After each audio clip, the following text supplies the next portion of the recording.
오늘 하나님께서 우리에게 주신 말씀은 마태복음 13장 1절부터 9절 말씀입니다. 마태복음 13장 1절부터 9절 말씀입니다.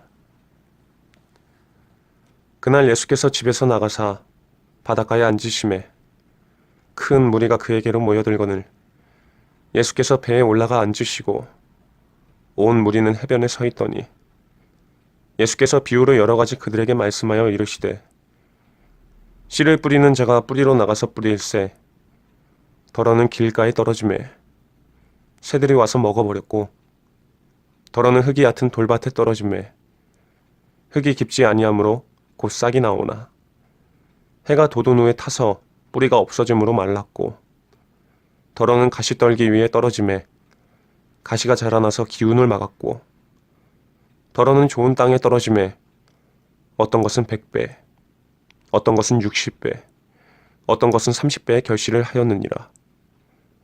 귀 있는 자는 들으라 하시니라.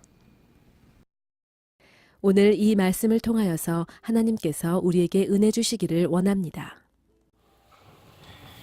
오늘 뮤지컬 공연이 있어서 제가 오늘 뮤지컬 무대 위에서 설교를 하는 것 같습니다.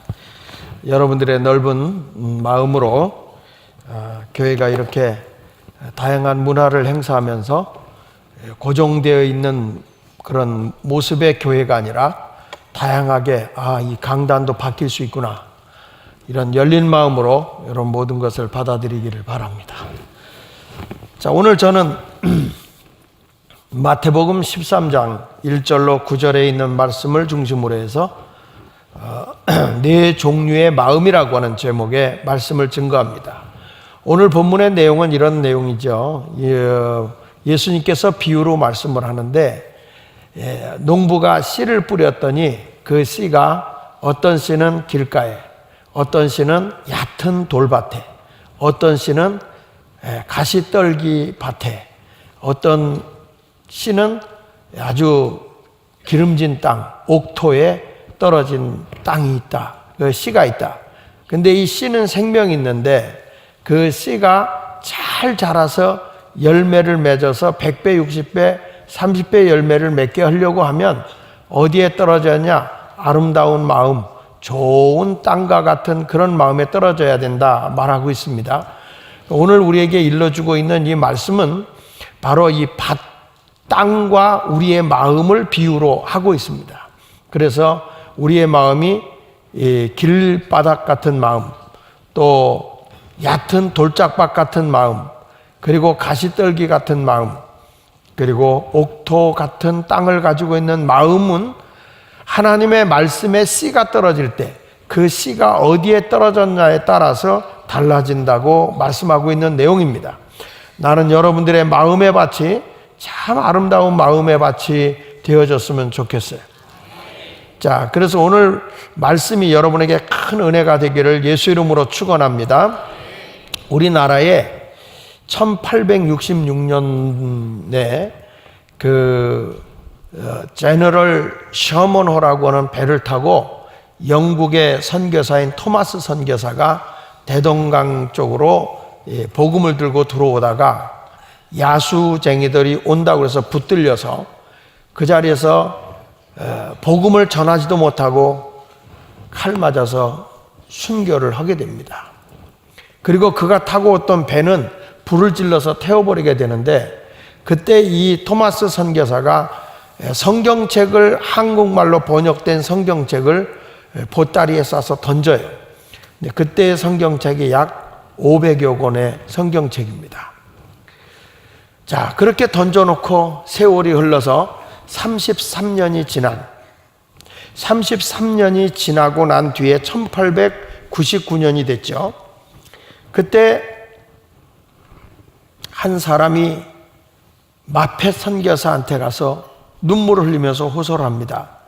내가 누구냐 하면 그 토마스 선교사의 목을 친 그 사람이라고 하는 박충곤이라는 사람입니다.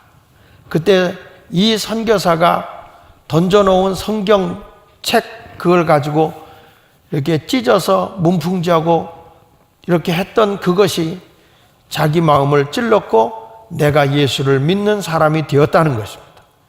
그러면서 그 앞에 마페 선교사 앞에서 눈물을 흘리니까 이때에 그 마페 선교사가 그 박충곤이라고 하는 분을 붙잡고 눈물을 흘리며 기도하기를, 바로 토마스 선교사님이 당신과 같이 이 복음이 전해서 예수 믿는 사람이 많이 나오기를 바라는 마음으로 이곳에 와서 죽어가면서 하나님의 말씀을 던지고 간 것입니다. 그때 이 박충곤이라고 하는 분이 이런 얘기를 합니다. 그때 던져진 성경을 통해서 예수 믿는 사람이 엄청나게 많습니다. 그 당시에 그 성경책 그 보따리를 박영식이라고 하는 평양 감청 경비가 가지고 가서 그 사람의 여관에다가 그걸 다 찢어서 도배를 하고 그리고 다 해놨다는 거예요. 그렇게 도배를 해놓은 거를 자기가 운영할 수가 없어서 팔았는데 최치량이라고 하는 사람에 팔았다는 거예요. 최치량. 근데 이 최치량이라는 사람이 그곳에 가서 이렇게 들여다보면 여기 봐도 하나님 말씀, 저기 봐도 하나님 말씀, 그런 거예요. 그래서 이 사람이 거기서 예수를 믿어요. 더 놀라운 일은 그 여관만 들어갔다 온 사람은 다 예수를 믿더라네. 누워서 천장을 봐도 하나님 말씀, 벽을 봐도 하나님의 말씀. 그래서 그때 변화를 받아서 이 성경을 통해서 예수를 믿은 사람이 홍신길이라고 하는 사람인데, 이분이 그때 예수를 믿고 대동문교회를 세우게 되고 그 동생은 장로가 됩니다. 이 여관에 들어갔다 하나님의 말씀을 붙들고 변화된 사람이 김영섭이라고 하는 사람인데 천도교였지만 그의 동생 김종곤이라는 자와 개종을 해서 나중에는 교회 장로가 되었고, 황명대라고 하는 사람은 그렇게 예수를 믿는 사람들에 대해서 예수, 그러니까 우리나라 말 그때는 야소 그 말 한마디에 감동을 받고 예수를 믿게 되어져서 이분이 바로 평양의 초대교회 신자가 되었다고 하는 것입니다. 더 놀라운 거는 그 토마스 선교사의 목을 쳤던 박충곤이라고 하는 사람의 조카가 당시에 레이놀드 리 이놀서 선교사라고 하는 그 선교사와 함께 우리나라 성경을 이제 만든 거죠. 한글로 성경을 번역을 하는 일에 앞장서서 그 일을 감당했는데, 그분이 누구냐면 이 박충곤의 조카인 이태영이라고 하는 분이에요. 여러분, 제가 왜 이 말씀을 여러분들에게 증거하냐면, 우리가 볼 때는 이 하나님의 말씀이 그냥 탁 던져지고 죽어진 것 같은데, 놀라운 일은 그것이 옥토 같은 마음의 어느 틈엔가 싹이 나는 거예요. 그게 열매가 맺어져서 30배, 60배, 100배의 열매를 거두게 되는 거예요. 그러니까 우리는 때를 얻든지 못 얻든지 하나님의 말씀을 전하는 자가 되어야 할 줄로 믿습니다. 저는 이제 우리 학생들, 우리 서울 실용음악 고등학교 학생들한테 말씀을 전하거나, 또 제가 대학에 가서 학생들에게 말씀을 전하는데, 지난 금요일 날도 제가 나사렛 대학에 가서, 거기는 나사렛 대학은 의무예요. 그러니까 이 수, 목, 금을 저들이 가서 반드시 하나님의 말씀을 예배를 안 드리면 그들은 졸업이 안 돼요. 일반 대학인데도 졸업이 안 돼. 가지고 의무적으로 예배를 드리게 돼 있어요. 근데 제가 물어봤어요. 교목한테 물어보기를, 여기서 예수 믿는 사람이 얼마나 되냐 그랬더니, 처음에 들어올 때는 예수 믿는 사람 40%, 불신자 60%래요. 근데 여기 와서 예수 믿는 사람이 얼마나 있냐 그랬더니 무슨 말 하냐면 40%, 60% 그대로래. 근데 왜 예수를 그대로 전하냐 그런데, 나중에 학교의 선배들이 교회에 와서 얘기를 하는데 우리 그때 말씀 듣고 예수 믿는다는 거예요. 밖에 나가서도. 그리고 그 학교의 학생으로 있을 땐 예수 안 믿는 것 같은데 지나고 나가서 보니까 다 예수를 믿더라는 거예요. 야, 이 미션 스쿨의 선교라는 게 대단하다. 저도 그곳에 가서 설교를 하는데요, 딱 5분 지나가면 다 자요. 대학생들도 다 자요. 제가 놀라운 건 협성신학대학에 가서 그 목사 될 인간들 아니에요? 그 신학생들 다 모아놓고 설교하는데 그들은 그래도 5분은 더 견뎌.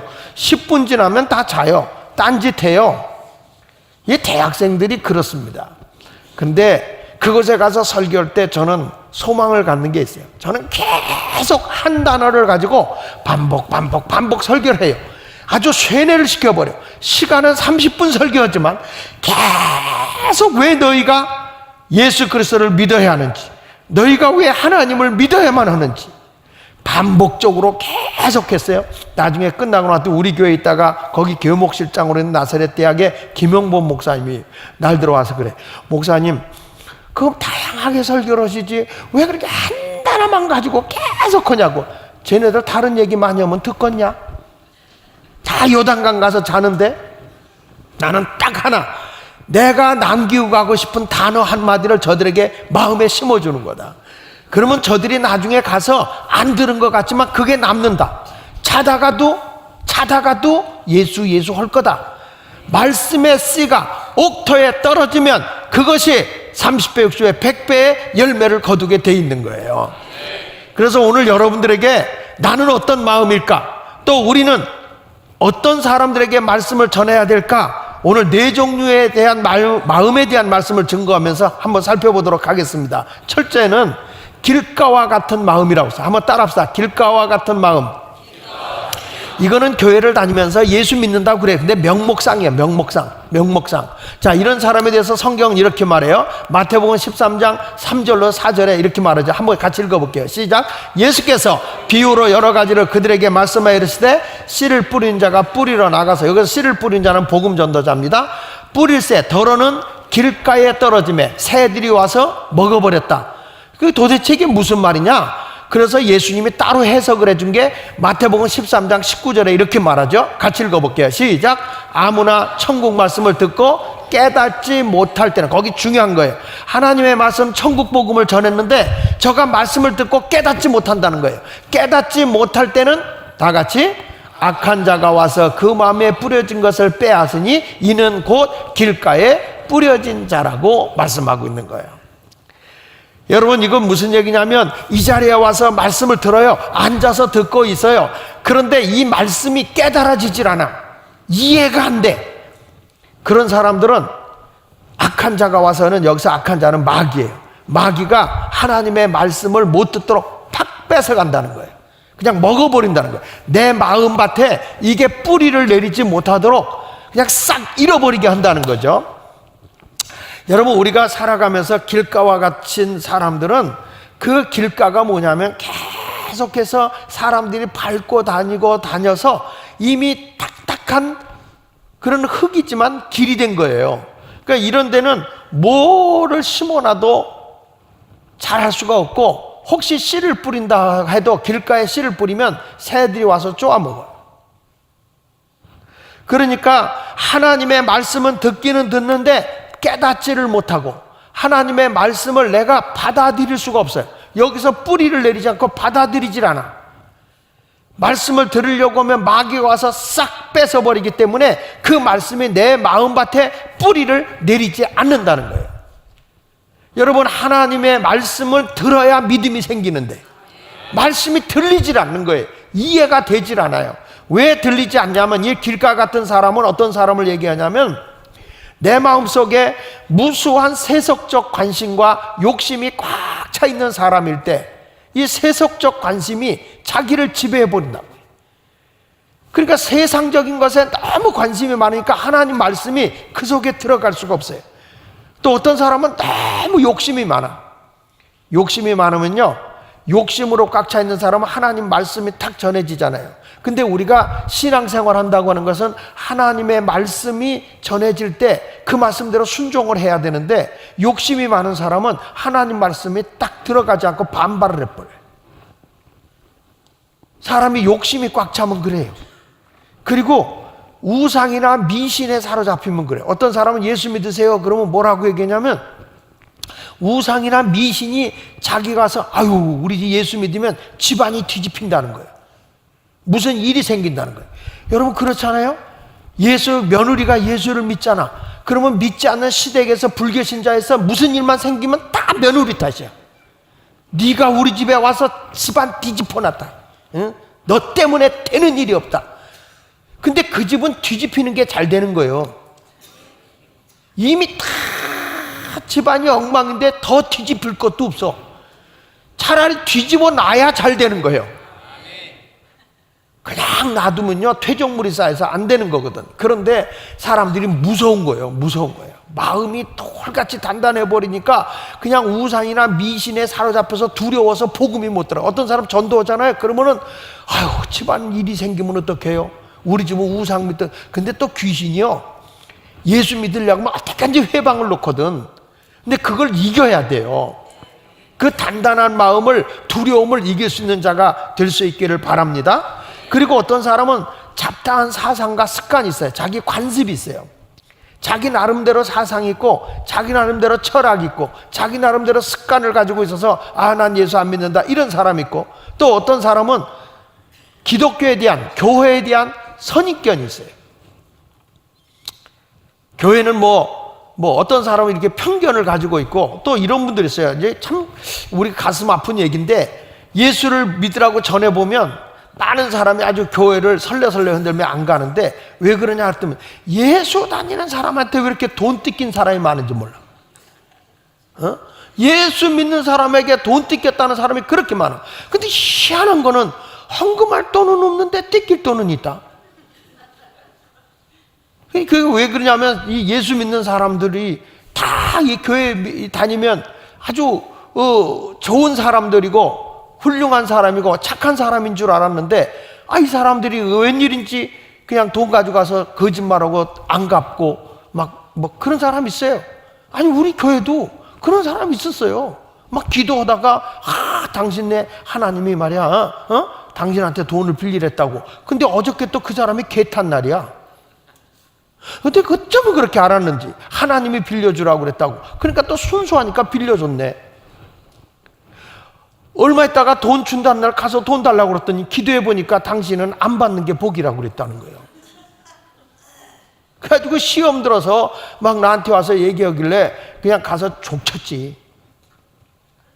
내라.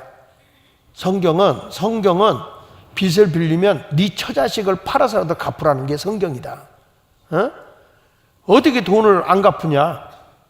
네 마음이냐? 네가 하나님이냐?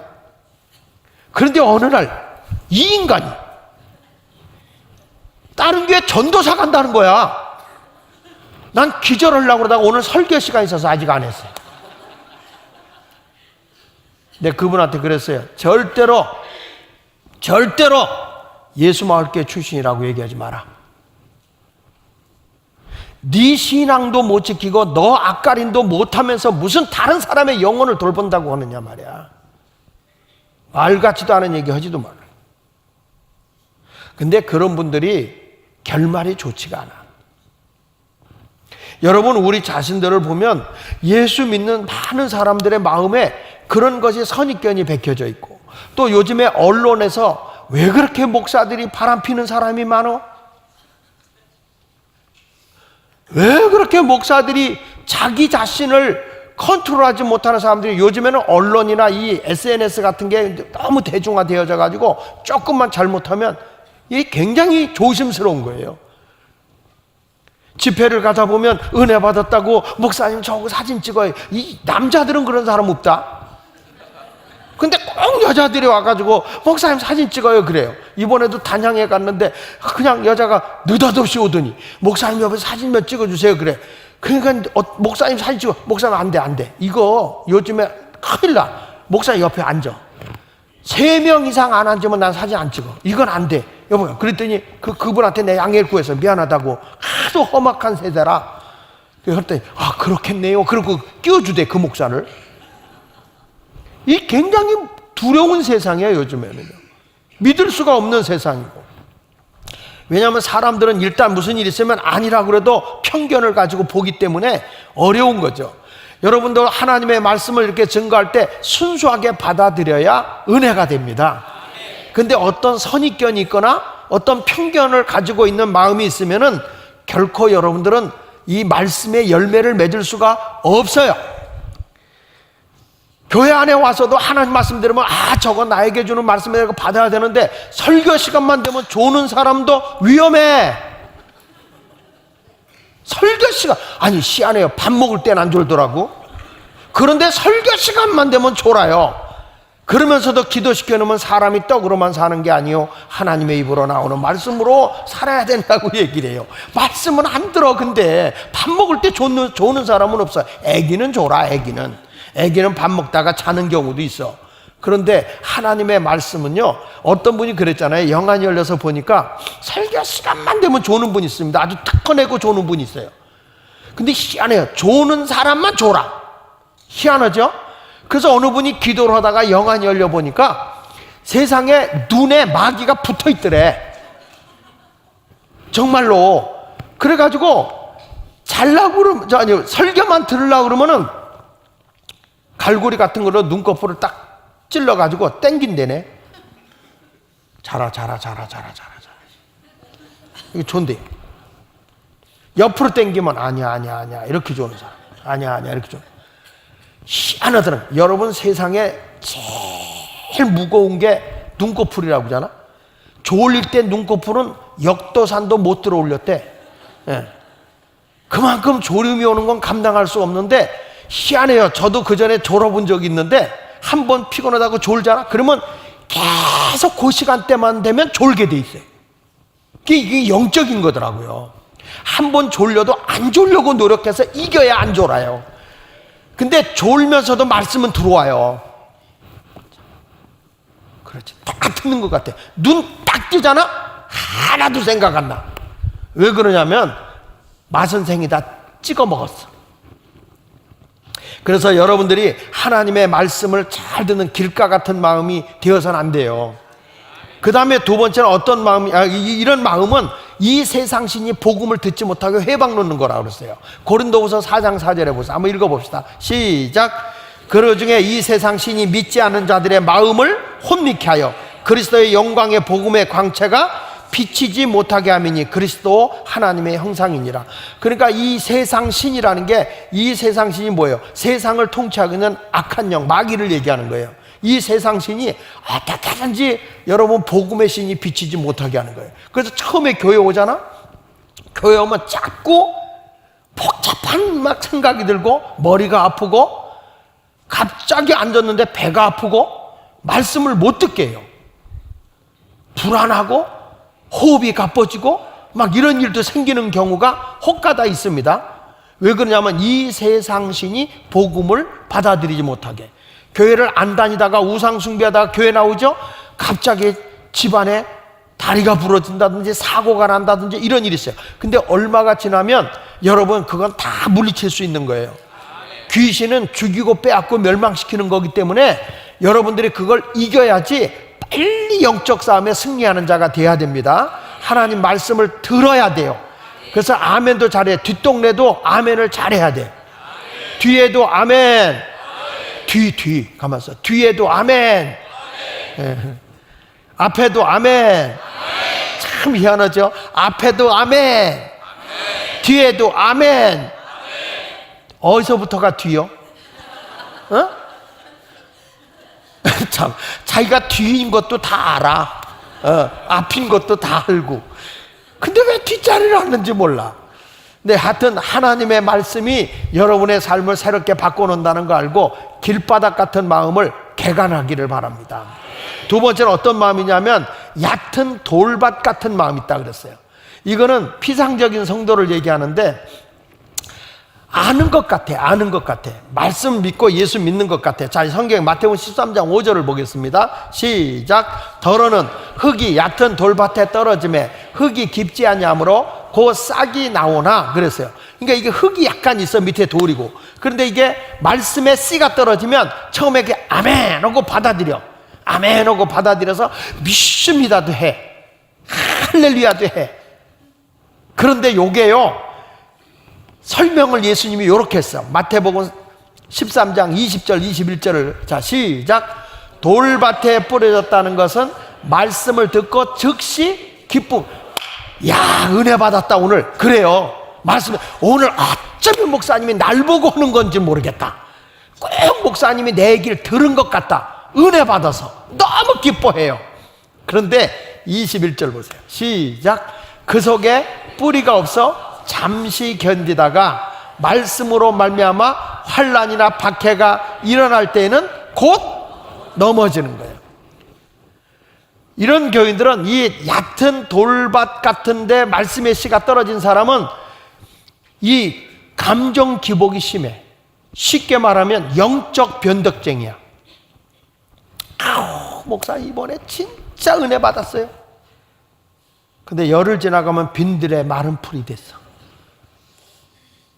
막 은혜 받았다고 눈물도 흘리고 나는 이제 주님 뜻대로 살 거예요. 변함없이 주님을 위한 그런 아름다운 삶을 살아갈 거예요. 그러다가 어디서 나쁜 소리 누가 한마디 하면 시험 들고, 설교 시간에 목사님이 무슨 자기를 안 쳐다보면 시험 들고, 말씀을 듣는데 조금 좀 자기 귀에 거북스러운 얘기가 들리면은 또 시험 들어서 교회를 안 나오는 사람.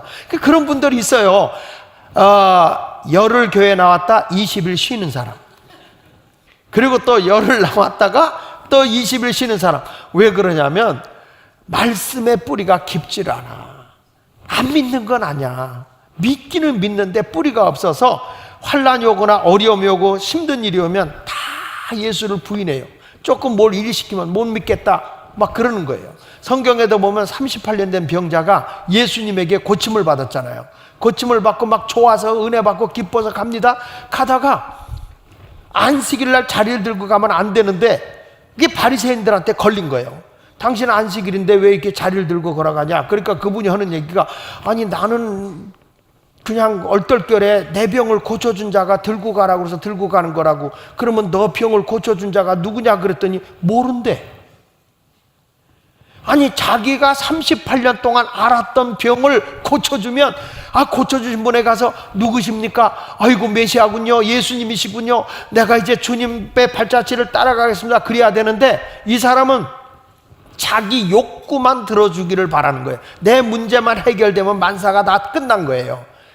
그러니까 그에게 좀 불이익이 올 것 같고 유대계에서 출교를 당할 것 같은 그런 어려움이 오게 되니까 큰일 난 거예요. 그럼 너를 고쳐준 자가 누구냐? 예수님입니다 그래야 되는데 모른다 그러니까. 아니 세상에 네 병을 고쳐준 자도 몰라? 그러다가 어느 날 예수님이 회당에서 만났어. 이 사람을 만나갖고 뭐라는 거 아니? 다시는 병이 생기지 않도록 죄를 짓지 말거라. 그랬더니 이 사람이 아멘 그러면 얼마나 좋아. 우리 교인들은 아멘 했는데, 이 사람은 바리새인들에게 뛰어가서 뭐라는 거 아니? 내 병을 고쳐준 분이 예수님입니다. 그리고 예수를 고발해버려요. 그로 인해서 예수님이 많은 환난을 당하게 되잖아요. 예수를 믿는다고 하다가 자기에게 불이익이 오거나 환난이나 핍박이 오게 되면 쉽게 넘어지는 사람이 많습니다. 여러분, 우리의 신앙은 어느 게 진짜냐 어느 게 가짜냐 그럴 때는, 평범할 땐 몰라요. 사람이 많은 어떤 어려움이 와봐야 진짜와 가짜가 갈라지는 거예요. 콩도 다 같이 항아리에 넣어 있을 때는 다 콩인 줄 알아. 근데 그걸 까불러 보면 벌레 먹은 콩도 나오고 그 속에 돌도 나오고 그 속에 흙도 나와. 까불러 봐야 알곡이 나오는 거예요. 그래서 우리 주님은 때로는 우리의 신앙이 건강하고 견고한 신앙인지 아닌지를 알기 위해서는 한 번씩 박해도 하고 때로는 환난도 오는 거예요. 믿음이 깊은 사람은 환난이 와도 찬송가 불러. 환난과 핍박 중에도 성도는 신앙 지켰네. 이게 무슨 마음이냐? 여러분들이 무슨 말 한마디 들어서 흔들리고 있었다면, 나는 이제는 보니까 이제 얕은 돌밭 같은 마음이었구나.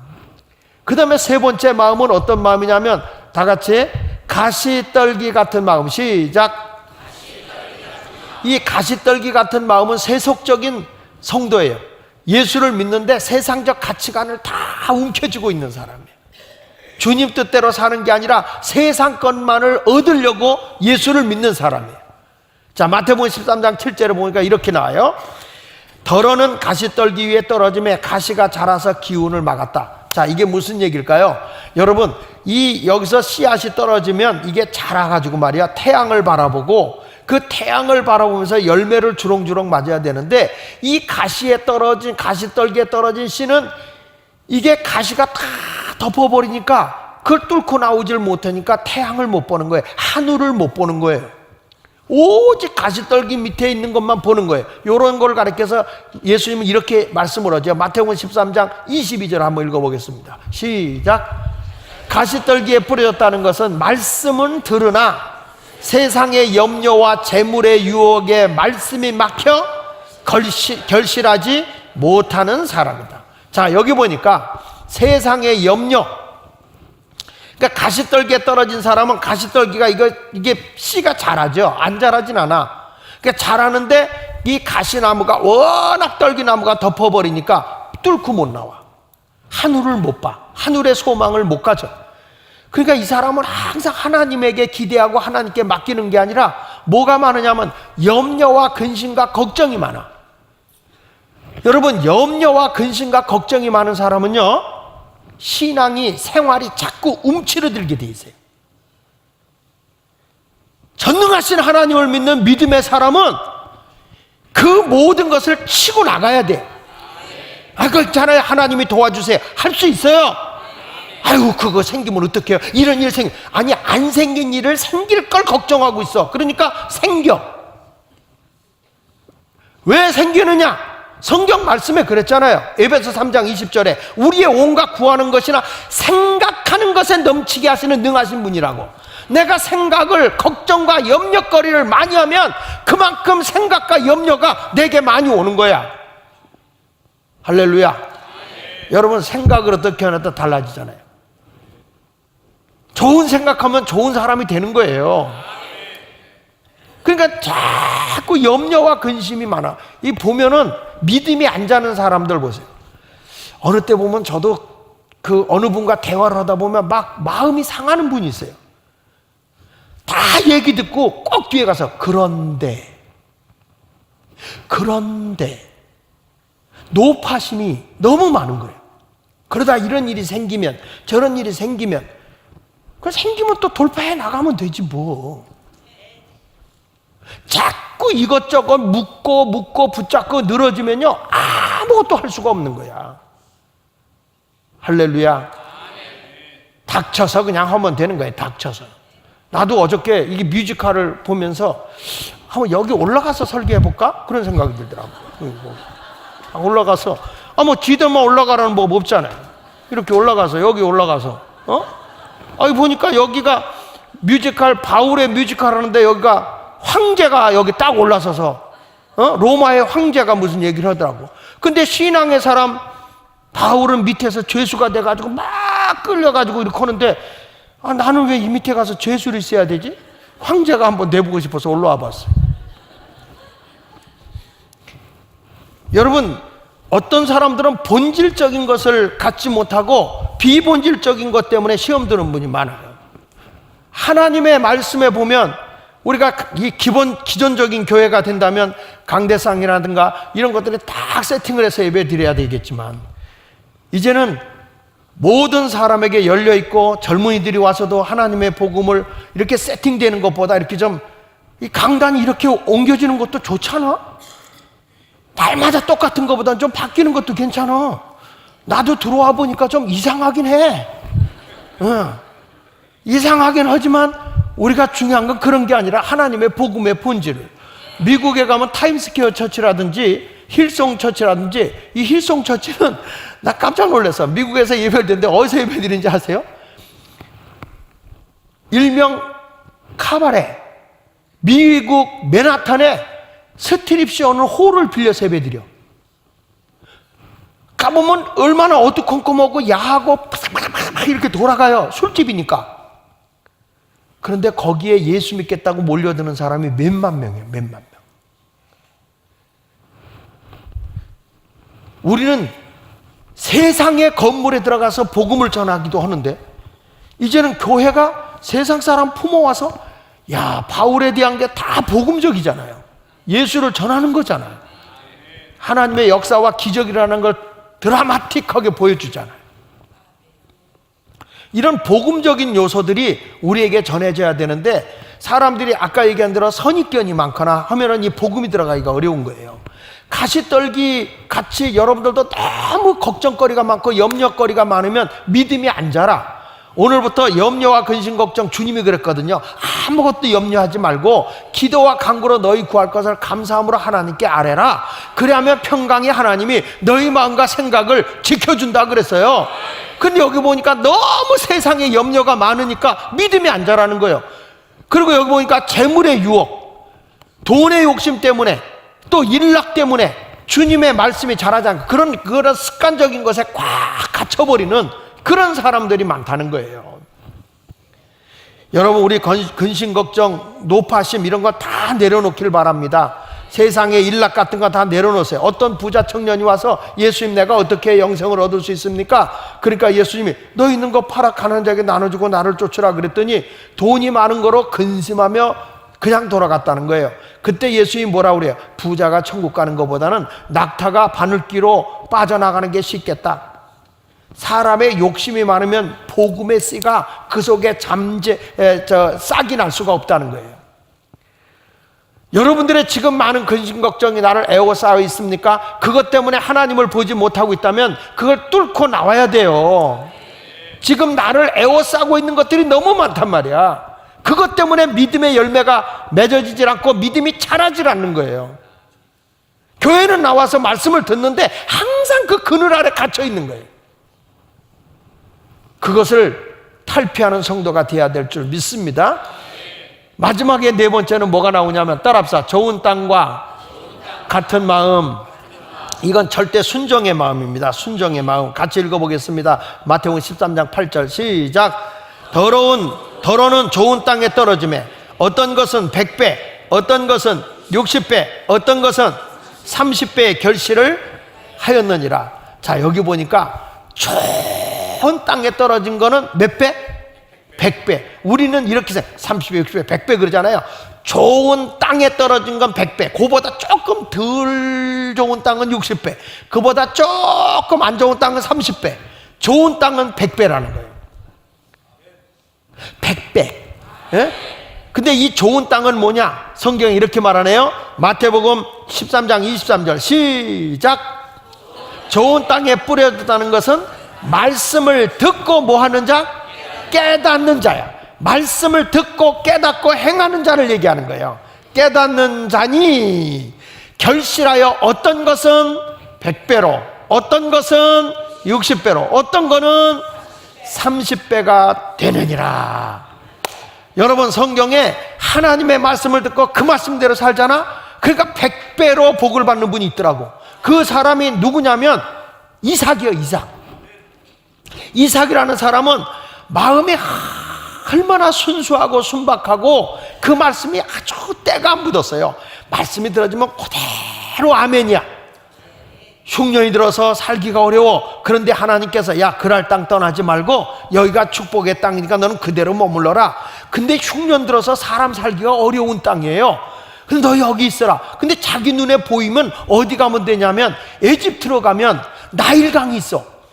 에집트로 가면 나일강이 있어서 거기서 농사짓기가 좋은데 하나님은 지금 흉년 들어서 살 수 없는 땅에 그대로 머물르라는 거예요. 근데 아버지인 아브람은 하나님이 그대로 머물라고 할 때 안 머물고 내려갔어요. 근데 그의 아들 이삭은 머물러서 잘 됐겠어요? 망했겠어요? 망했어. 목축업으로다가 다 털어먹었어. 성경에 보면요, 오랫동안 거했다고 그랬어요. 거기에 오랫동안. 근데 이삭은 그래도 하나님의 말씀이 있으라고 할 땐 안 되는 것 같지만 되는 걸 믿은 거예요. 끝까지. 그래가지고 거기에 뭘 했냐면 흉년 든 땅에 다른 사람은 다 농사를 못 짓는 거예요. 이제 흉년이 들었기 때문에 목축업은 안 되고. 그래서 농사를 짓는데 희한해요. 이삭의 밭에만 아침에 나가보면 이슬이 내려있네. 다른 밭은 이슬도 없어. 그 이삭의 밭만 막 싹이 나고 꽃이 피고 열매가 맺어지는데 그때 수확이 농사를 져서 이삭이 따라서요. 100배나 다시 100배나 지금 창세기 26장 14절 이하에 있는 얘기야. 그랄 땅에 오래 거했는데 하나님이 마침내 그에게 100배나 되는 복을 주어서 따라합시다. 마침내 거부가 되었더라. 다시 마침내 거부가 되었더라. 하나님 말씀대로 순종한 거예요. 그게 하루아침에 순종하자마자 짝 하고 이루어진 게 아니라 순종하고 오랜 기간 동안 하나님 말씀대로 순종하라. 왜냐하면 뿌리가 내려야 돼. 뿌리가 내려야 되고 그게 자라는 과정이 있는 거예요. 목사들도 목회를 착 시작하면 첫 순간부터 모든 게 만사형통 되는 게 아니야. 연단과 아픔과 하나님 중심으로 주님 뜻대로 살아가려고 할 때는 하나님이 복을 주는 거지.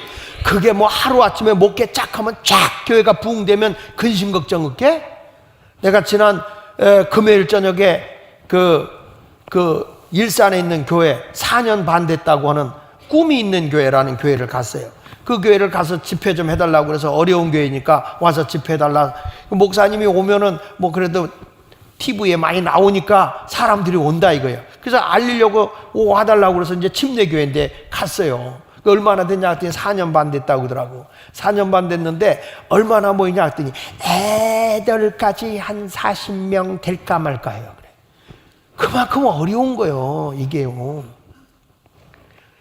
어저께 내가 박태모 목사한테 전화를 해봤지. 요즘엔 연락이 없는 거예요. 연락이 없대는 좋은 일이 있기 때문에 없을 거라고 저는 생각하고 전화를 했어. 너 왜 전화를 안 받냐? 그랬더니 목사님 우리가 기도회를 하고 있고 선교하고 있어요. 그래 편안하지? 그랬더니 목사님 요즘에 우리 장년이 한 30여 명 이상 모여요. 그 깜짝 놀랐어. 야 2년 만에 32명 그렇게 모이냐? 목사님 저희 교회요 이제 자립이 돼서요 제가요 사택교회에서 의도줘서 나갔어요. 교회 안에 있다가 사택, 그래서 너 낫다 나보다 난 아직 사택도 없는데 낫다. 목사님 정말 하나님이 복을 많이 줘요. 그렇게 하나님 앞에 기도하면서 애를 쓰니까 사택을 얻었다는 거예요. 그래서 참 고맙잖아요 여러분. 이렇게 애를 써. 난 그분이 다른 게 있더라고. 우리 교회 있을 때부터 기도도 열심히 하고 아주 열정하고 그냥 있기만 하면 또 개척할 거예요. 그리고 지가 와서 막 개척지를 찾고 다른 목사님들 만나는 데 가서 세미나하는 데 와가지고 감리사님 만나가지고 우리 이세영 감리사님한테 우리 나 거기 어디 개척할 자리가 있냐고. 그 감리사가 개척 자리 다 찾아줬어. 우리 교회에서 이 정도 지원할 수밖에 없다. 그러니까 알았다고 그러더니 그 지방에서 지원하고 또 우리 이 중구용산 지방에서 지원하도록. 그러니까 자기가 덕을 쌓고 막 쫓아다니며 이러니까 구하라 그래야면 성경대로 살면 주시는 거예요. 가만히 앉아서 떨어지길 바라면 되나? 구하라 그래야면 주시지. 명절 같은 때도 우리 집 안 오잖아. 내가 집사님 우리 교회 사과 안 갖고 와? 그러면 사과 갖고 온다. 이게 성경적이요. 구하라 그러면 주실 것이요. 이렇게. 아무 말도 안 하면 오지도 않아. 여러분 우리 하나님 앞에는 안 그러시겠어요? 하나님 앞에 구하면 우리 하나님이 주시는 거지. 할렐루야. 그러니까 이삭이라는 사람이 하나님 말씀대로 순종해서 그의 100배나 되는 복을 받아서 마침내 거부가 되는 것은 뭐예요? 말씀대로 순종한 거예요. 갑자기 이삭이 잘 되니까 샘내는 거예요. 가지고 블레셋의 왕 아비멜렉이 와가지고 야 네가 강해지고 네가 잘 되는 거 못 보겠다. 너 나가라. 거기서 싸워서 이길 수가 없으니까 이삭이 거기서 또 핍박을 받는 거예요. 여러분 예수 믿다 잘 돼도 욕 먹어요. 할렐루야.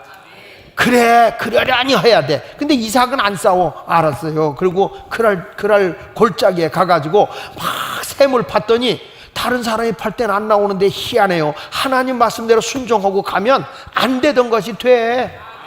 샘이 말랐는데 이삭이 아브람 때 우물이었던 거 메꿔진 우물을 팠더니 세상에 샘이 콸콸콸콸콸. 아멘하는 사람만 콸콸 터질 거예요. 지금 해야 소용없어요. 전에 했어야 돼요.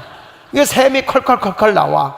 그리고 나니까 여기가 이제 목축업을 해야 되잖아요. 그래서 많은 부자가 됐으니까 뭐 짐승도 사다가 다시 목축업을 시작을 하는데 물이 있어야 되잖아요. 우리나라는 아무데나 가도 물이 있지만 중동 국가는 사막지대예요. 물을 근거로 살아가는 거라고.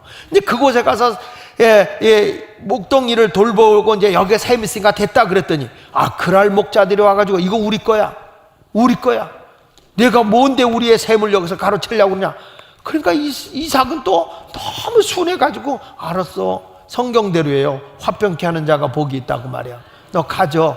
그 이름을 다퉜다 그래가지고 에색이라 이렇게 이름을 붙여주고, 그리고 나서는 또 싹 또 올라가서 그 위에 가서 샘을 팠더니, 다른 사람이 손이 되면 안 되는데 이삭이 손을 대면 또 콸콸콸콸 터져나와.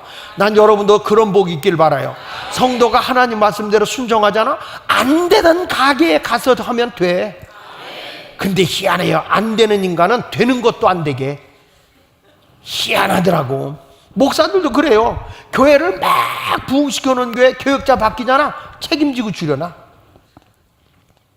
누가 줄일까봐. 근데 안 되던 교회 부흥시킨 목사 가잖아. 교회 부흥시켜요. 정말 놀라운 거예요. 우리 안나 사무원인 우리 안나 자매의 아버지가 그런 분이에요. 안 되는 교회 가서는 교회 부흥시켜. 부흥시켜 놓으면 또 자기 기득권을 뺏겠다고 막 목사를 괴롭혀. 그럼 목사님이 그냥 거기 주고 또 딴 데로 가. 그러면 거기 안 되던 교회가 부흥되네. 근데 되던 교회는 안 되던 교회 목사가 가서 안 되게 해. 여러분 정말 그렇더라고. 되던 데도 안 되게 해. 난 요 근방에도 어느 식당 어느 날부터 손님도 많고 그렇게 잘 되더라고요. 잘 되더라고. 근데 주인이 딱 바뀌니까 파리만 부흥돼가지고 니나 나나 빌어먹자 이러고 앉았어요. 정말 기가 막혀요. 자, 그리고 나서는 가서 또 샘을 파니까 이삭이 손을 대니까 샘이 콸콸콸콸콸콸 또 터져 나오네. 어떻게 터졌다고? 콸콸콸콸 막 솟아나는 거예요. 이거 콸콸콸 한 대로 여러분들도 경제적으로 콸콸콸 터져 나서. 그러니까 또 그랄 목자들이 와서 이것도 우리 거야, 이것도 우리 거야. 그러네. 그래 어떡해? 그래가지고 또 가져. 그래가지고 거기는 대적했다 그래가지고 신나라 이름을 붙여주고, 그러고 나서 이제 갔어요. 올라갔어. 어디로 갔냐? 르호봇으로 갔어. 르호봇에 가가지고 보니까 샘이 여기서 나올 것 같다. 이삭이 생각하고 거기다가 샘을 팠더니 딱 거기서도 샘이 콸콸콸콸. 요 아멘하는 사람은 계속 콸콸 터져 나올 거야. 그래가지고 거기서 목축어 부르는데 이게 샘이 적어. 너무 번성을 하니까 이 장소가 좁다. 넓은 데로 가자. 그래가지고 부엘세바로 올라가. 부엘세바에 올라가서 샘을 파는데, 이건 크게 아멘해야 돼요. 여러분들이 대박이 나는 거니까. 이삭이 그 부엘세바에 가가지고 샘을 팠더니 다른 데서는 샘이 콸콸콸콸 나왔잖아요. 이 부엘세바에서는 샘이 솟구치는데 콸콸콸콸콸 나오는데 엄청 이게 샘이 크게 터져 나온 거예요. 야, 이삭은 막아도 안 돼. 사람들이 회방을 놔도 안 돼. 이삭이 갈수록 더 잘 되는 거야. 그러니까 그때에 블레셋의 왕 아비멜렉이 이삭한테 딱 오더니 무릎을 꿇고 하는 말이, 내가 너를 보니 하나님이 함께하는구나. 하나님이 함께하는구나. 우리 더 이상 다투지 말고 화목하게 지내자. 그래가지고 이삭이 잔치를 열어주고 화친 조약을 맺습니다. 여러분, 이것이 창세기 26장 14절 이하에 나와 있는 말씀이에요. 하나님의 말씀대로 순종하는 것이 때로는 바보스러운 것 같고 어리석은 것 같을지 모르지만, 하나님의 말씀이 옥토에 떨어진 사람은 그 말씀대로 아멘 아멘 하고 말씀을 붙잡고 순종하고 지켜요. 성경 신명기 28장에도 보니까 이 하나님의 약속의 말씀을 듣고 지키는 자는 복이 이 말이니, 내가 들어가도 나가도 복을 받고 내 손으로 하는 모든 일이 복을 받을 것이며 모든 민족 위에 뛰어나고 너는 꾸어줄지라도 꾸지 아니할 것이며 내 자손이 크게 될 것이다. 이게 성경이야, 성경. 여러분들도 하나님의 말씀이 옥토에 떨어지면 그대로 이루어질 줄로 믿으시면 아멘. 그래서 성도들이 하나님의 말씀대로 어떤 사람 되냐, 내가 하나님의 말씀대로 순종하기 위해서 복 있는 사람이 되기 위해서 첫 번째로 해야 될 거는 하나님 앞에 예배를 바로 드려라. 예배. 로마서 12장 1절에 보니까 너희 몸을 하나님이 기뻐하시는 거룩한 산제물로 드려라. 이는 하나님께 드릴 영적 예배니라. 주일날 어디 갑니까? 하나님의 제물로 교회 와야 돼. 여기 와서 하나님께 예배 드리는 거예요. 하나님 영광 받으셔. 오늘 말씀을 듣겠습니다. 내 말씀에 어떤 말씀 그 말씀대로 순종하겠습니다. 예배를 드려야 돼. 어떤 분은 이래요. 목사님 오늘 일이 있어서 내가 헌금은 집사람한테 보내고 딴 데 가요. 목사님 우리 주님은 내 마음 아실 거예요. 그래 집사님 집사님 하나님이 수금 사원이요? 돈만 보낸다고 되는 게 아니야. 몸이 하나님 전에 와야지. 그랬더니 아유 그래도 하나님은 중심을 받으시잖아요. 하나님은 다 아실 거예요. 말이나 못하면. 그러나 우리 하나님 몸이 오는 걸 원해요.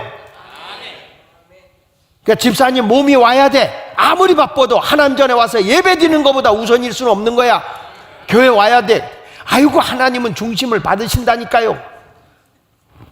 하도 답답해서 집사님 아내가 집사님만 사랑해.